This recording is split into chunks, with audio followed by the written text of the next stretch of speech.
तो इसलिए मेरे को ऑर्डर आया कि आपने जो अभी अभी रडार आई है इजराइल से, जिसका नाम है ELM-2140, वो आपने द्रास में जाके डिप्लॉय करनी है।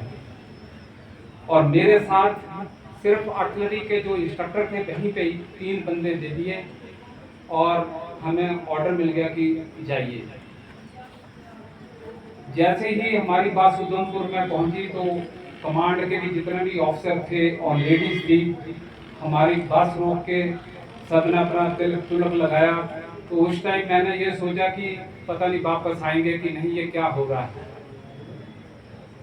हम उसी दिन जो वो 15 आरटी ब्रिगेड जो कि ओल्ड एयरफील्ड में था, नहीं इसमें था श्रीनगर में, वहीं पे हम एक रात रुके। हमने सारे मिल के थोड़ा सा रडार के बारे में, सिंस ये रडार जो वो नहीं थी उसके बारे में हमने जानकारी ली। और अगले ही दिन हमारे को एक सिविल हायर ट्रांसपोर्ट देके उन्होंने हमारे को पंड्रास भेज दिया। पंड्रास में 8 माउंटेन डिप था। 8 माउंटेन डिप के साथ हमें अटैच कर दिया और साथ ही 8 आर्टिलरी ब्रिगेड था। उसमें 4 से 5 दिन हमने ट्रेनिंग की।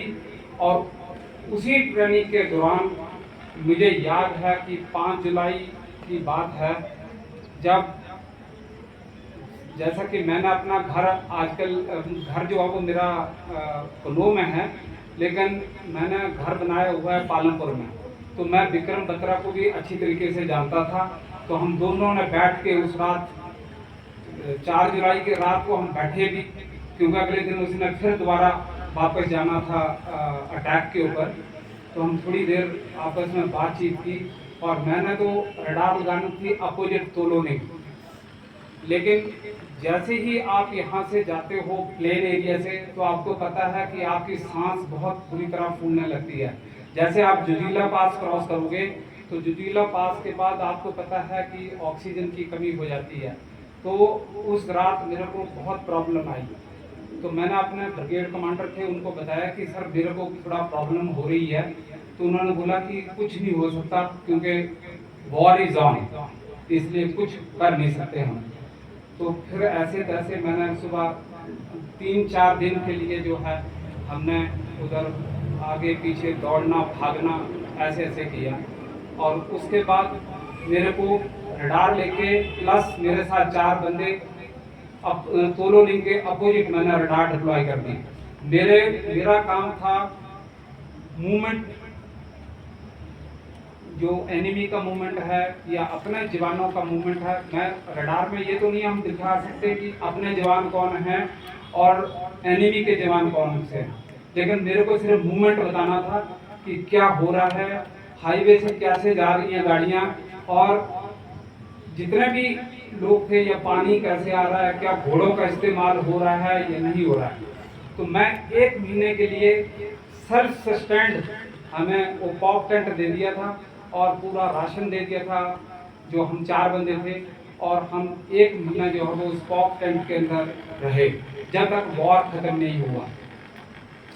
और 26 जुलाई की बात है, जब मेरे को बोला कि अभी आप नीचे आ जाओ, तब तक पूरा हम उधर ही रहे। इसके अलावा जब मैं 8 आरटी ब्रिगेड में हम 5 दिन पंड्रास में जब हम थे, तो उसी टाइम जब हम मेस में खाना खा रहे थे तो आर्टिलरी फायर आ गया। आर्टिलरी फायर जैसे ही आया तो 8 सिख के टेंट हमारे साथ थे। 8 सिख के, वो बाई चांस उनका जो गोला था वो 8 सिख के ऊपर पड़ा और पूरा तबाह हो गया टेंट। हमारे को एकदम, हमने अपना खाना वगैरह छोड़ा और सारे ऑफिसर भागे और सब कुछ, और सबको फिर बोरियां दी गई। तो हर एक बंदे का जो है, जो फ्लैश है या कोई किसी का बाजू कहाँ गिरा हुआ है, तो पूरा हमने बोरियों में भरा। उस टाइम इतना डिफिकल्ट था किसी को भी रिकग्नाइज करना कि ये किसकी बॉडी है, ये किसकी बॉडी है। उसी टाइम मेरे को मेरे ब्रिगेड कमांडर ने बताया कि उधर एक ये करो कि चेक करो कि ये कहाँ से फायर आया, क्योंकि मैं long gunnery staff course qualified था। तो मेरे को उधर जाके एक लकड़ी सी होती है, उससे पता चल जाता है कि किस बेयरिंग से आ रही है फायर और किस डिस्टेंस से आ रहा है। और फिर मैंने जो है उनको बताया कि ऐसे ऐसे इस बेयरिंग से और इस डिस्टेंस से जो वो फायर आ रहा है। फिर हमने उसी टाइम जो रॉकेट वाले जो डिप्लॉयड थे और बफोर भी डिप्लॉय थी, उन्होंने कम से कम भी 5000 गोले फायर किए और अगले 2 दिन 3 दिन कोई फायर नहीं आया। पूरी एनिमी की गन जो है वो पूरी साइलेंट कर दी। तो मैं ये बताना चाहता हूँ, जब हम वॉर में जाते हैं सब बोलते हैं कि ये लेसन दिखा दो, उनको ऐसे मार दो, इसको मार दो, इसको मार दो, लेकिन इतना आसान नहीं है। जब हम देखते हैं उस जगह पे जाते हैं तब हम सोचते हैं कि यार वॉर कभी नहीं होना चाहिए, war is the last option. क्योंकि जितने भी हम लोग डरते नहीं हैं, मैं ये नहीं कह रहा कि हम डरते हैं। जब एक बार ऑर्डर मिल गया, मेरे को मस्को वैली जाना पड़ा बीच में ही, जब उनके ओपी पार्टी नहीं थी किसी यूनिट के साथ, तो मेरे को ओपी पार्टी के साथ मस्को वैली जाना पड़ा।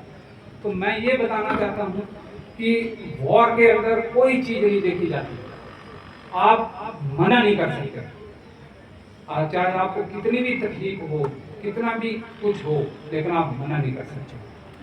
लेकिन फिर भी जब हम सोचते हैं, जब वो हमारी ट्रेनिंग होती है और जब हम सोचते हैं कि नहीं हमने वर्दी पहनी है और हमने देश के लिए लड़ना है, तो उस टाइम सब कुछ खत्म हो जाता है। दिमाग में सिर्फ यही चलता है कि देश सबसे ऊंचा